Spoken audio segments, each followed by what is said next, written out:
नागपुरातून एक मोठी आणि खळबळजनक बातमी समोर येत आहे।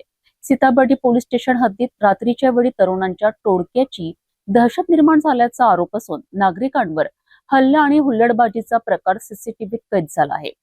त्यामुळे परिसरातील कायदा आणि सुव्यवस्थेत गंभीर प्रश्नचिन्ह निर्माण झाले आहेत। गेल्या काही दिवसांपासून सीताबर्डी परिसरात 10 ते 15 तरुणांचा ग्रुप रात्री उशिरापर्यंत परिसरात फिरत असल्याचे स्थानिक नागरिकांचे म्हणणे आहे।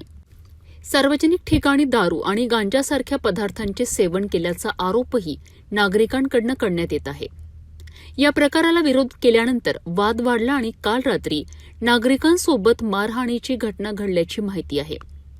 विशेष म्हणजे या घटनेचे सीसीटीव्ही फुटेज समोर आले असून त्यात तरुणांची हुल्लडबाजी आणि मारामारीचा प्रकार कैद झाल्याचे दिसत आहे। या घटनेमुळे परिसरात भीतीचे वातावरण असून पोलिसांनी या प्रकरणाची गंभीर दखल घेऊन संबंधितांवर कठोर कारवाई करावी अशी मागणी नागरिकांकडून होत आहे। सीताबर्डी सारख्या संवेदनशील परिसरात रात्रीच्या वेळी अशा प्रकारची दहशत निर्माण होत असेल तर पोलिसांची गस्त आणि कायदा सुव्यवस्थेचा प्रश्न पुन्हा ऐरणीवर आला आहे। आता या सीसीटीव्ही फुटेजच्या आधारे पोलीस काय कारवाई करतात याकडे नागरिकांचे लक्ष लागले आहे।